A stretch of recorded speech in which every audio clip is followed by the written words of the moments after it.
அண்ணாமலையாரை ஆனந்த நடனம் ஆட வைக்கின்றது உடல் வாத்தியம். இதை காணவே கண்கோடி வேண்டும்.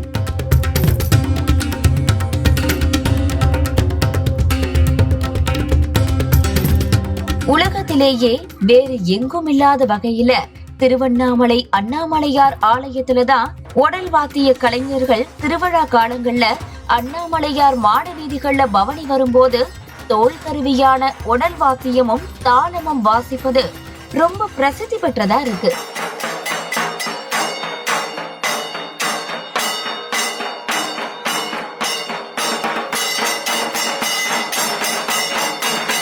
வாத்தியங்களுக்கு ஏற்ப அந்த அண்ணாமலையாரே ஆனந்த நடனம் ஆடி வருவதை பார்க்க காண கண்கோடி வேணும்.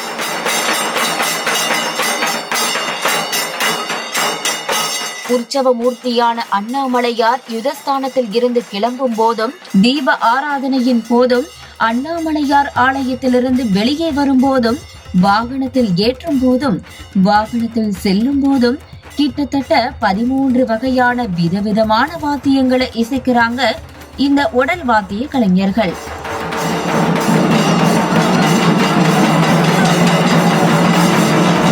இந்த உடலை கலைஞர்கள் அடிக்கும் போது பக்தர்கள் மட்டுமில்லாம அந்த அண்ணாமலையாரே பரவசத்துல ஓடி ஆடி ஆரவாரமா நடனம் ஆடுறது அந்த நிமிஷத்துல நம்மள பக்தியின் உச்சத்துக்கே கொண்டு போயிருது.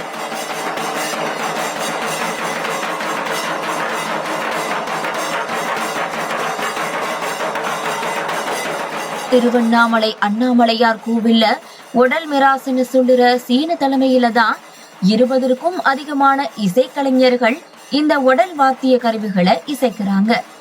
இது மட்டும் இல்லாம சுமார் 8 கிலோ எடை கொண்ட வெண்கலத்துல செஞ்ச பெரிய சிங்சாங்னு வேகமா அடிக்கிறாங்க.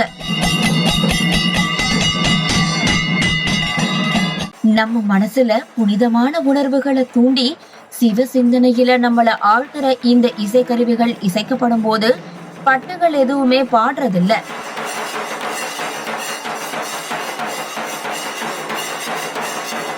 இசைக்கப்படும் ஒளியின் அதிர்வுகளே சிவனின் பாதங்களில் நாம் அடிபணியும் அனுபவத்தை தருகின்றன. அண்ணாமலையாருக்கு விருப்பமான உடல் வாத்தியம் சத்தத்தை கேட்டா ஒட்டுமொத்த திருவண்ணாமலையோ சிலிர்க்குதுன்னு சொன்னா கூட ஆச்சரியமே இல்லை.